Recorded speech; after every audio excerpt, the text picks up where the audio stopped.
Well, we back again. Back in Atlanta. Back in Atlanta. Glad to be back. Glad to be back, right? Glad to be back. Where they actually got grits.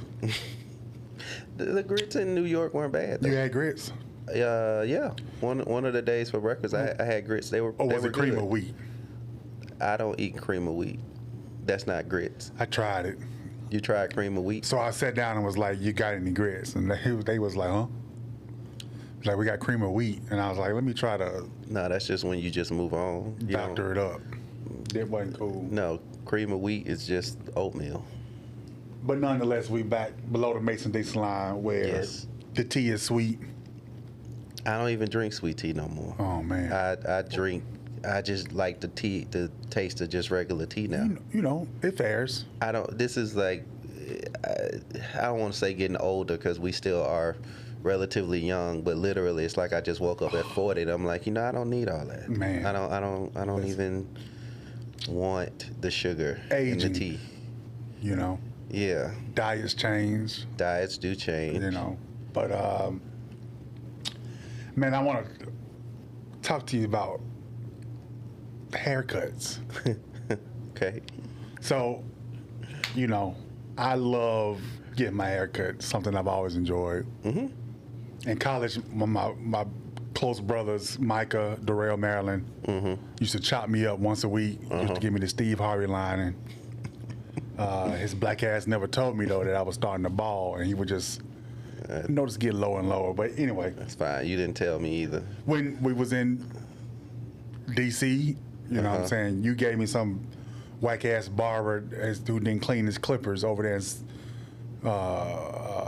Silver Spring.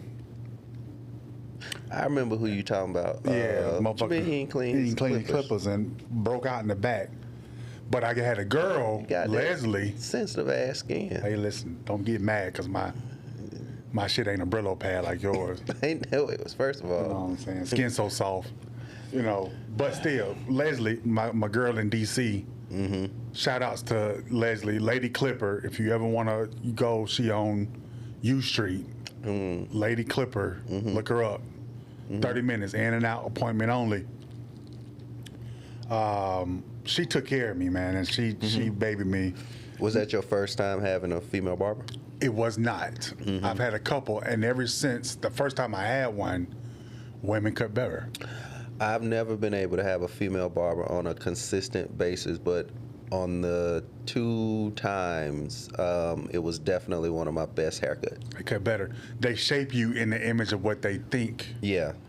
you should look like. Yeah, and honestly, I was a little nervous because she was short, and so I kept having to dip down like this, and she on her tiptoes, and I'm like, first of all, my hairline is already challenged. Wait, she was I got a short? LeBron James situation, and then she can't quite see. It felt like, so I was expecting disaster, but nah, it was fresh. No. Women barbers, they're great. Dude barbers, they don't really care. They just want the money. Or they busy trying to carry another conversation, Yeah. laughing and joking in the Yeah. barbershop, right? Like, bruh, this is my image, right? So, like, I need you to take care of me good. But, so here in Atlanta now, I'm a part of a membership barbershop called, I'm not going to mention them, but Why not? Hammer and Nails. I mean, Okay, sure. yeah. Hopefully they give me a... Promote them. And the homegirl I go to in there, she's from Atlanta. Went to kind of like our rival high school, Mays High. Dope, cool, Aquila. Aquila Bugs. And normally I would go to her, but she only cut certain days out the week. And right now, the days she cut just don't really match up with what I need, right? Like we filmed today, it's Friday. She only cuts on Tuesdays and Fridays, but, I'm occupied in the morning.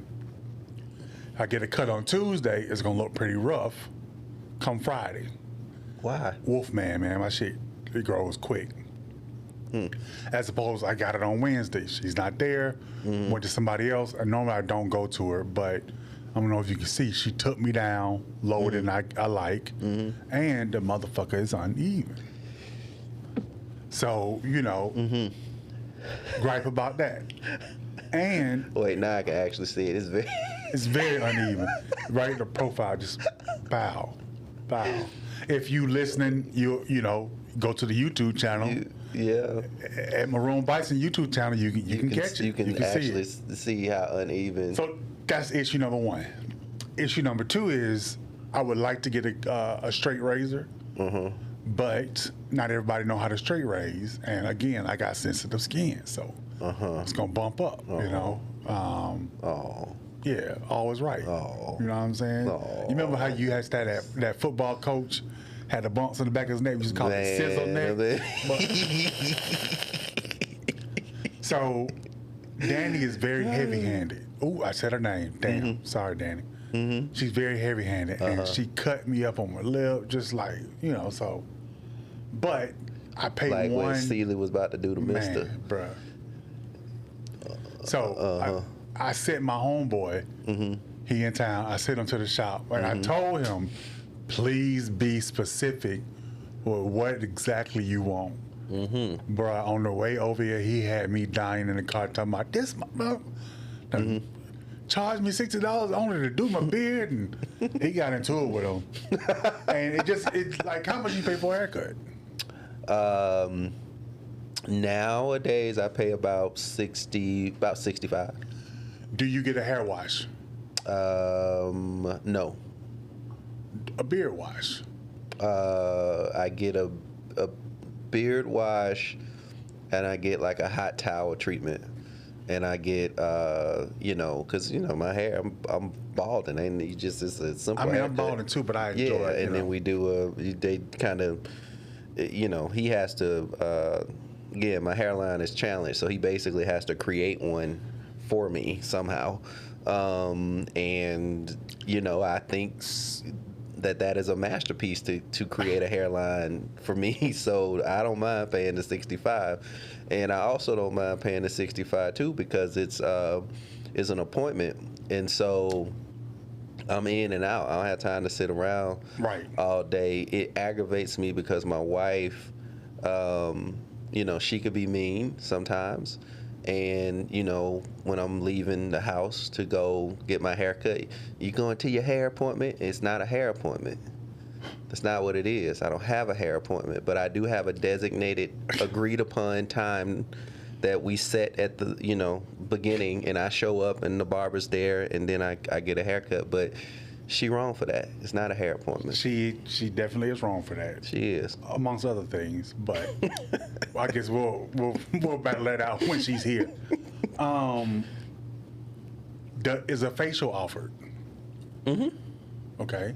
But and I guess we're gonna get into all of the, and people about to find out, I guess, our bougie ways. But self-care. This is. I have a separate place where I go for facials.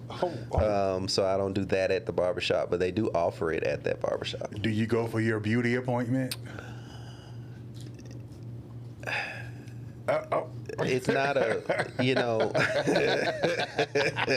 I don't know what you call it, and I don't know what the proper etiquette is for men, because I feel like that kind of grooming, is that something that's like, is it that we're more aware of it now because we're older, or is it that more men are just doing it now? Because I feel like growing up, I felt like you didn't get manicures and pedicures. You knew about it, but but that was not what men did. But well, actually, they did. Know, they did it behind the scenes. They never said anything about it. So now I guess what, men are just more comfortable talking about the things we do for grooming, or what? I think the more and more we enter in a new era of less blue collar work, right? Because blue collar work, you're dirty, your hands are dirty. The whole thing was men get their hands dirty. Now, you know, middle class jobs, we talk about it, tech jobs, you know, TV and film, right? So appearance is everything, you know, and now it's more metrosexual. I guess that's is that still the term? Well. But you want to look nice, right? Yeah, I mean. But then you look at somebody like Deion Sanders. Yeah. What do you say? You look good. Yeah. You feel good. You play good. Yep. Right. And Dion was always a man who wanted to keep himself primed. Yeah, right. You know? Right, for prime time. Right. So now the camera's always on you. Mm-hmm. You want to look good. And it's relaxing. It's very relaxing. It's relaxing, and I don't, it's funny because there are times where I go to my wife being like, I think it's time for us to go. Let me know the next time you go. Oh, so y'all go Get together. me in on that. For manicures and pedicures, yes, and then massages and facials, yes. I try to do a CBD massage at least once a month. I bet you that's nice. It's wonderful. It's wonderful, but all of that is considered, girly. But like, I don't Back then, now I don't care. I go. There's no definition of girly, and first of all, but that you would get canceled for saying that is girly. How dare you, Kevin? The people who believe that it is girl, who carry those views, they absolutely would be canceled. But I am not one of those people. I go. Shame. I like going. But also my wife, who is, everybody should know this by now. She's white, and she's cut my hair twice. Or cut your hair? Twice already. And one, my wife's a perfectionist, but she's good at it. And I told her, it's like, what if I mess up? First of all, you can't mess up a bald head. One. She said, what if I cut you? Then I bleed. And you probably won't do it again. So which is fine, because you wouldn't be the first one. But I would rather actually have her cut my hair. Now, the beard would be a different story, but I think she could get there to a point where she could do it correctly. You weren't even now. Actually, this is a perfect time for her to practice. Let her go work on that other side. I'm all for it. She, it would save us some money. It actually, and because truthfully, like how you were saying, how often you get your haircut, I probably need a haircut like every 8 days. Right. Is about when I need a haircut. Right. So you think about you spending a couple $100 a month. So that's like 12. Exactly. No, do the that's math. like 20. That's over $2,000. It's like 2,400. Do the math. And that could be a trip. That could be some stocks. That could be some stocks. A little something. It could be, down payment on another Duck Donuts. Not quite, but something. But we could. And I know some of my homeboys. They started losing their hair too. They just shave their own heads. I'm not quite at that point yet, because I think my head is too big to be bald, but I don't know, maybe. I wear hats anyway. Your hair's gonna be big anyway. It's not like the hair makes it look smaller. The hair helps. It doesn't. It helps. I don't know what's under. Do you know who encouraged me, and it's actually a good transition, who encouraged me to just go ahead and just shave my own head? Who? Senator Booker. He did? Yeah. Huh. Yeah. Cory been bald quite some time. Years. He says, I just shave it. He didn't even have hair when he was mayor, did he? I think he was like on city council last time he had hair. I don't think so. If you want to catch it, go watch Street Fight. I'm sure it's still somewhere. Great movie. But yeah, so now we're talking about our good friend, Senator Booker. He, if you've been under a rock somewhere, he did the courageous thing, historic thing. Yep.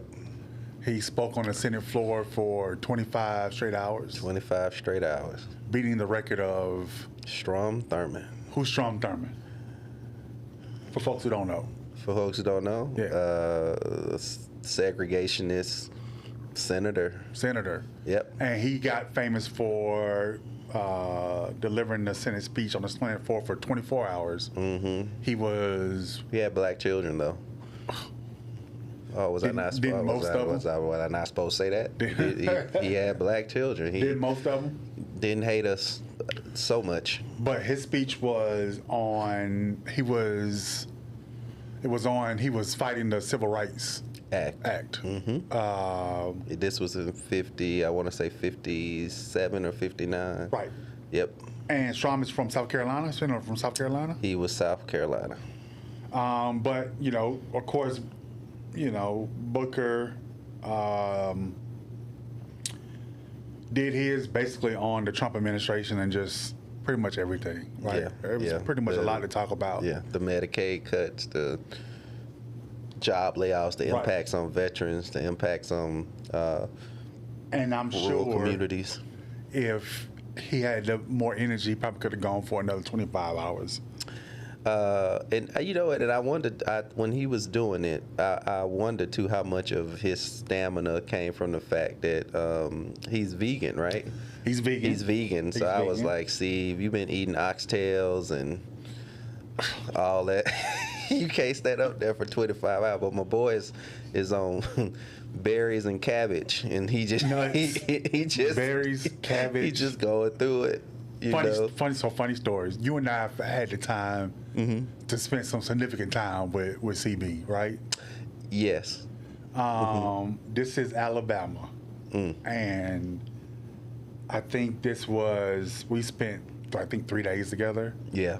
So the first day, I remember I picked him up from the airport. And was driving him to the hotel. He was like, "Stop, let's get some snacks. I need some snacks." Yeah, he likes to go to Whole Foods. I was like, you ain't finding no Whole Foods in Montgomery. One. Today, maybe. At that time. Which was today they might have one. Which is what, 5, 6 years ago? 6 years ago? 7 years ago? Yeah. Yeah. Yeah. No. Yeah. If they did, it was before the Riverboat Massacre. Yeah. So, you know, we stopped at the gas station. He just go in and he grabbed some trail mix. He grabbed Oreos. And I was like, what you? He's like, Oreos are vegan. I was like, oh, okay. They are. Yeah, yeah. Sure, I'll tell that to the next person that you need to eat more healthy. Like, these Oreos are vegan.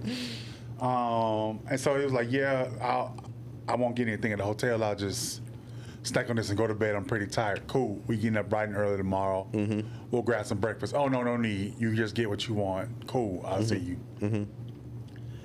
So during the day, we're bouncing around from place to place, driving around Montgomery, and he has to go to the bathroom quite a bit.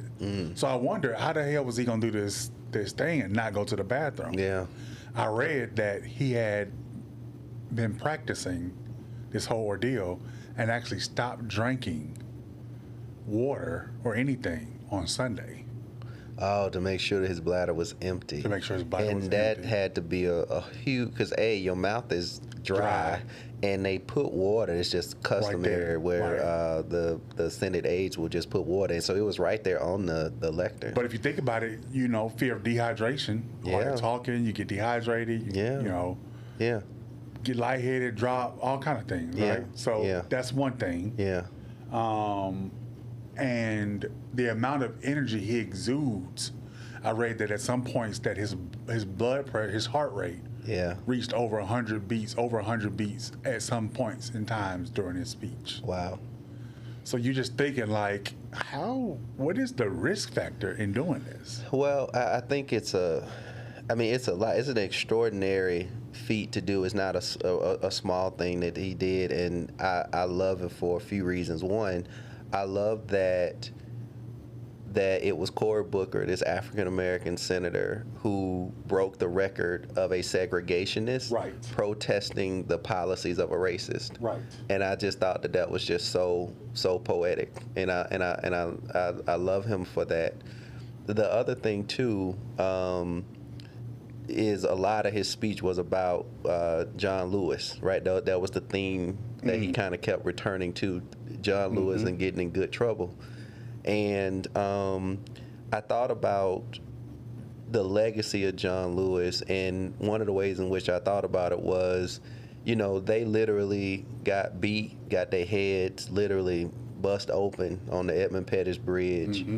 So that a black senator like Cory Booker could protest and get in good trouble, like on the floor of the Senate, right? It's like, you know, that is only possible because of what they had to physically do. And so what happened with Cory, that took a physical toll on his body, just like it took a physical toll on theirs. Right. But just the luxuries that we have right now, literally off the backs of their labor, like the toll on him is very different than what they had to go through, but he's only able to do it and do it that way because of what came before us. So it's interesting.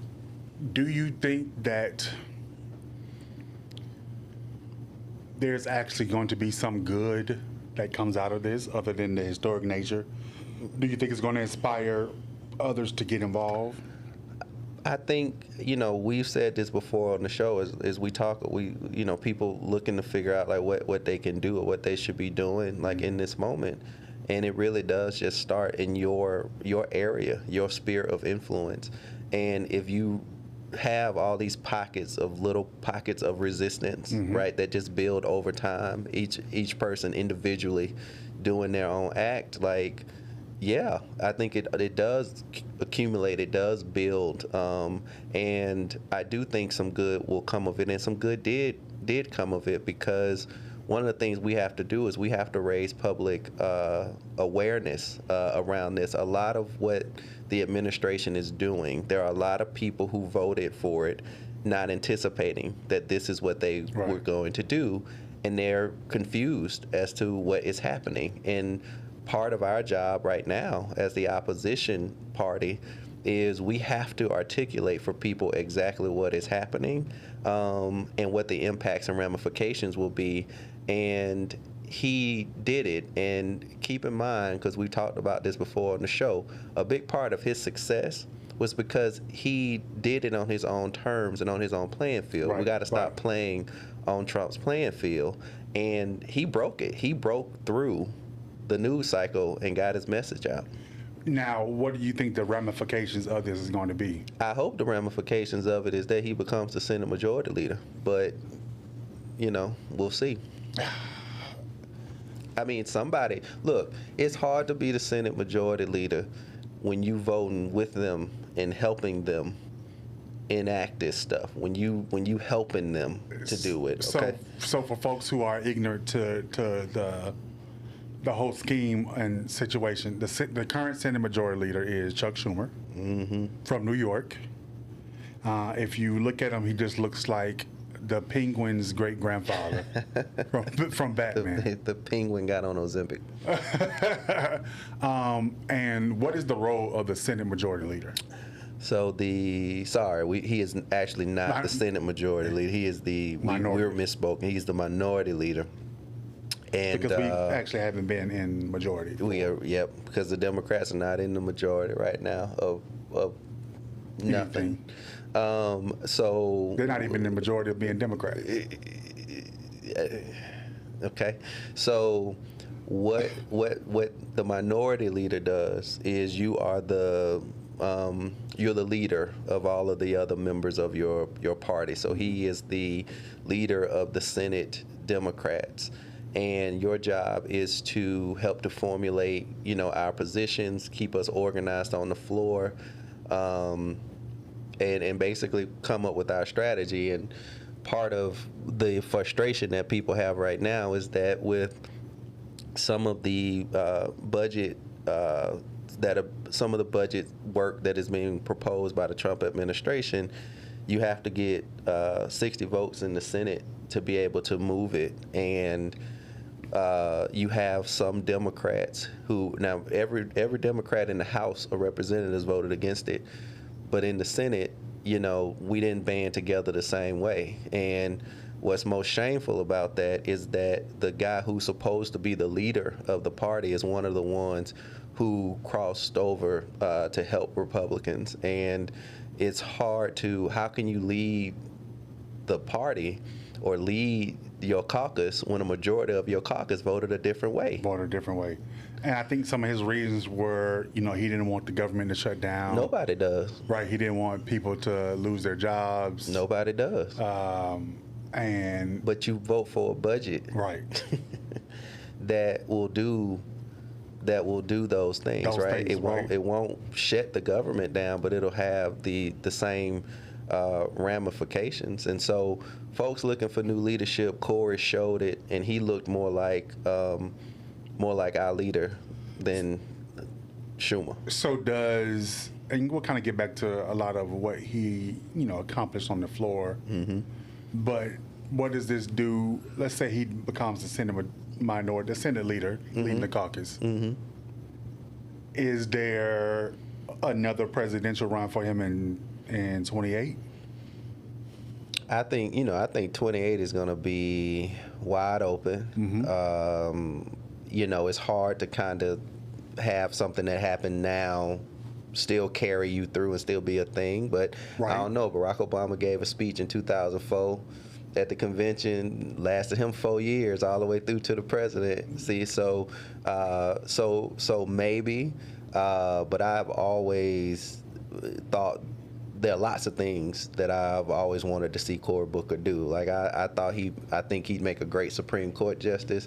I think he'd make a great Attorney General. Yep. I have thought he would have made a great vice president in 2016. That's who I thought we should have picked as our vice president. He almost got it too. And one of the things that I thought too was him possibly becoming the first black Senate Majority Leader, and I think he would be wonderful in it. And he's a really good, effective, senator. Like Cory actually does the work and gets things done. And I will say this: when I was ED, well, I'll tell two stories. One, when I was ED of the executive director of the Congressional Black Caucus, Cory was incredibly effective at being a Senate partner for us, because most of the Black Caucus members are in the House of Representatives, and incredibly effective with working with Republicans to advance a lot of our stuff, like the First Step Act, which is the most significant piece of criminal justice reform that we've probably had in about 20 years. And one other thing, we were talking about him earlier being a vegan. So the Black Caucus meets every week for lunch, and the lunch is always sponsored. It rotates through the members who sponsors the lunch. I remember the story. And you sponsor the lunch, you get to pick the menu. So Cory always feels disrespected because they always picking stuff that he'll eat. He vegan. They having fried chicken, fried fish, and they're better too. They get some baked chicken and different kind of options there, but it's not stuff that Cory can eat. So when it's Cory's turn, Cory picks what he wants. I can hear Maxine, and it Clyburn. pisses off all the members because they don't want that. And as executive director, a big part of your job is you kind of figure out the schedule for that, and the amount of pressure that I was under to put Cory at the very end of the term. When folks ain't sure, it's Cory Day. When it's old, it's put him toward the end of the term, so because nobody wants the food. They would say it like Clyburn and them, nobody wants the food that Booker's gonna order. Put him last. And again, when he would campaign in the South, very few options. Very few options. Particularly when we had him in Mississippi and Alabama. Mississippi. I told him he needed to bring his own vegetables because there wasn't none down there. Even the vegetables, it's cooked in meat.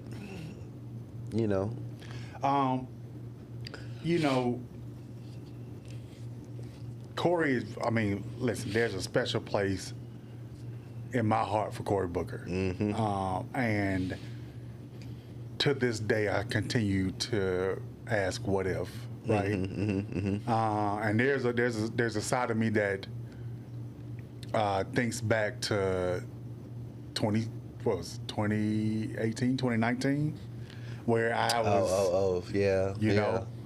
I was faced with the dilemma of, I was basically, a free agent, most wanted free agent at the time, right? Off the heels of Doug Jones, and everybody was like, where am I gonna go? What presidential I'm gonna work on? And I remember I've got the call from most of them. There were some that didn't reach out to me. Hence why they place where they place. or why they dropped out. But, you know, it came down to Booker and Warren. Everybody really thought I was going to Booker. Hell, we thought I was going to Booker. That's why I wanted to go. Right? Yeah. And they, you know, I'd never forget this, right? I went and sat with Senator Warren at her place. We, you know, we had a beer, we talked, and I walked away like, God damn, that woman good, right? Yeah. Just like, Yeah. you know, I remember her leaning over to me like, Yeah. I want this, Yeah. and we're going to win. And I saw like a little gold gleam in her eye, and I was like, the white mama. And she was like, you know, go back home, think about it. I understand you got a choice to make. I know that you're really close with Booker. And I go back and I was struggling. And I sent a text. I called a train up to Boston. I sent a text to Booker's chief of staff at the time. I was like, yo, this is going on, I need to talk. And I told him what was going on. He was like, don't make a decision. I'm about to see our guy in like 45 minutes. I'll have him call you. Like, cool. He calls, hey, CB, what's going on? Talk to me, Rich. And I tell him, and he was like, I understand. We want you. We're trying to figure some things out. If the whole notion of if we were to run, if we were to make a decision, right? Yeah. We see you in these roles. Yeah. But right now we can't give you an answer, and I know you're pressed for time. Yeah.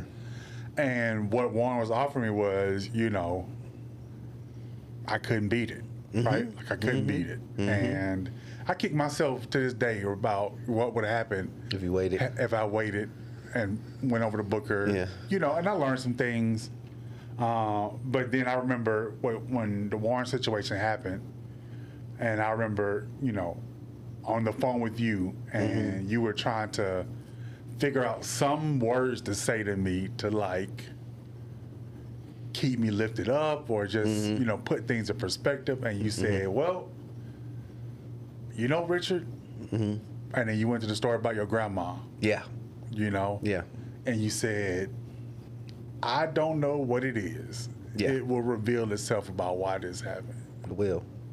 And of course, pretty much a month and a half later, I'm, you know, fighting for my life in the emergency room. And I do feel like had I went to Booker, I probably would have literally killed myself trying to stump for him, right? And there's no doubt in my mind I'd probably be dead right now. So, needless to say, I think CB is a great guy. I think, you know, the historic nature of what he accomplished this week. I mean, the mere fact that the filibuster was used to basically keep us in chains, keep us oppressed, It is. right? Yeah. And now to have him use that same filibuster, right, to Right. speak from the floor that, you know, to push back. to push back. To push back and to resist and to do, you know, a lot of what he did. It was what people have been waiting on. And you know, can he stop everything? No. You know, no. He we don't have the numbers, right? But people understand that. But there's a difference though between that and then being an accomplice in policies that are doing me harm. And Cory very simply stood up and just said, you know, I didn't come here for this. Right. I'm not gonna act like it's normal. I'm damn sure not gonna help them advance budgets that do this. And it's funny, you know, this may be a sensitive subject, but Democrats are known for eating their own, right? Black folk. A lot of black people label Cory. You know, they question his blackness. When in retrospect, he's probably the blackest person. He definitely the legislation that he fought for is always advocating for our people. Almost everything that is a signature accomplishment of his or that he works on is something that helps to, and it's very targeted and specific to black folk. And his middle name, Anthony. It is. It is. It's Anthony. Right? Yeah. Right? So, when he ran for president, I feel like there was a lot of people that, called him a cornball. And listen, I've been in rooms where a lot of, when you looked at it and you saw Booker and what he was trying to push forward and accomplish and his platform versus others, including VP Harris, right? They would compare and say, well, he's just not black enough. His decisions, when he was labeled a lame by black women, it took him off the table.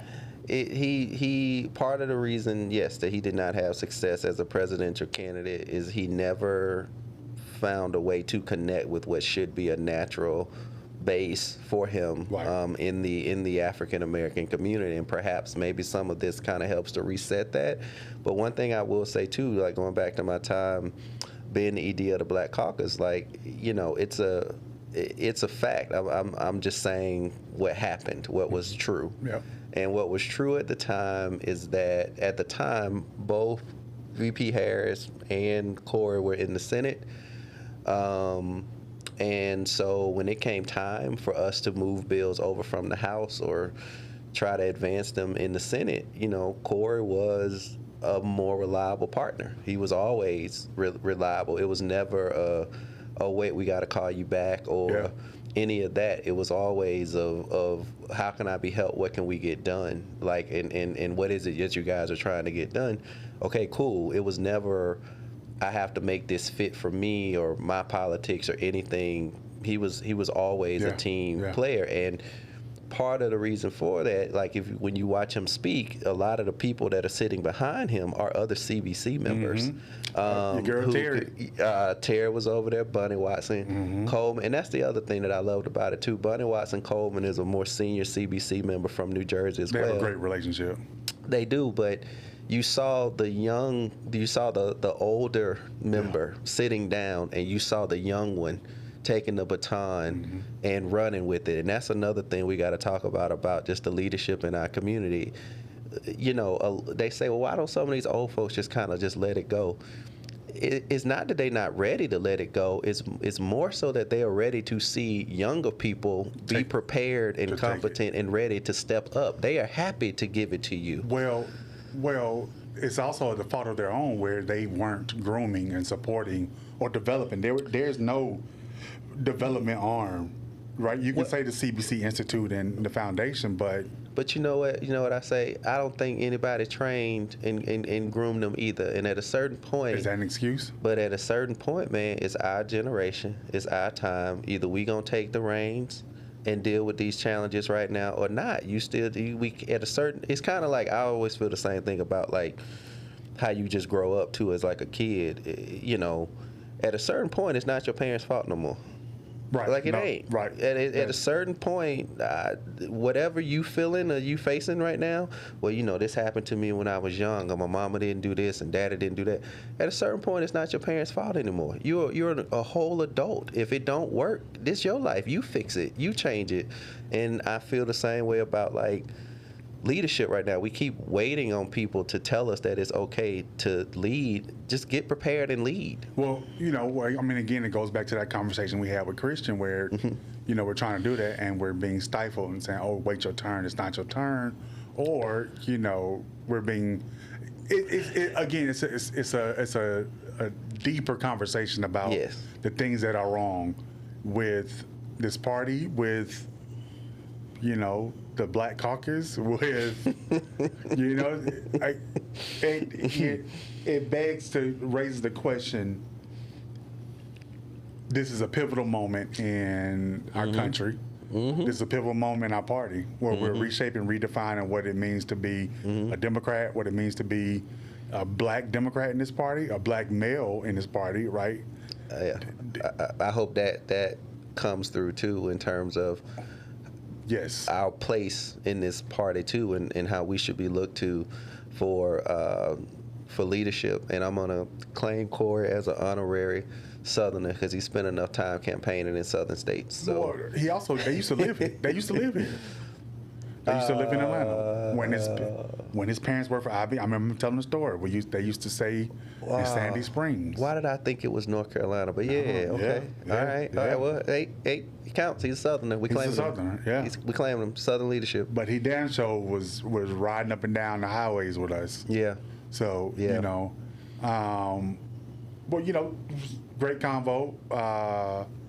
I think as typical now fashion, we do the Mamba moment, right? I think we always end up generally talking about the cat's out the bag on who it is this time. Right? That's right. Senator Cory Booker. Anthony Booker. Stanford grad, cornerback. People don't know this. He played football, played cornerback. He did. I thought he was a tight end. Maybe. I think he was a tight end. You know, hopefully he can tell us that when he comes on the show. Yes. If I can get him a return, he don't text me no more, man. Well, first of all, the number got changed. I was about to say they don't keep the same numbers. You have to meet up with them again and get a new number. The new staffer made him change his number. Oh, probably. Cory's had the same number for a while. But you know, he's the type of person, he'll let you have free access to him. So then that's why they told him to change it. Yep. So the Mamba moment will go to our good friend, Senator heavyweight champ. You know, new record holder. I know. Mr. 25th Hour himself. I know. Yeah. Senator Booker. Yep, absolutely. And I think what he did was smart. It was needed. It was leadership that people want to see. And even with the stuff you see going around the country with Bernie and AOC, they're showing what people want to see. And again, we did it outside of the Trump's playing field, and that's part of the reason why it broke through and why it's effective.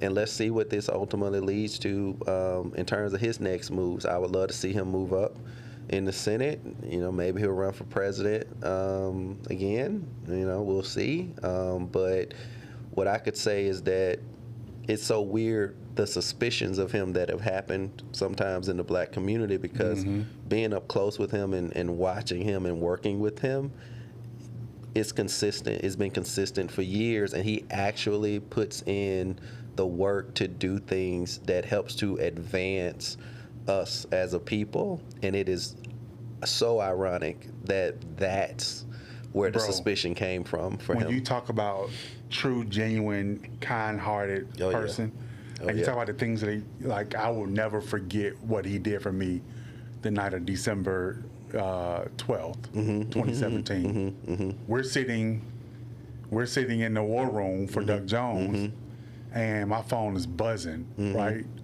I look at the text. Booker just shouted you out on Rachel Maddow, right?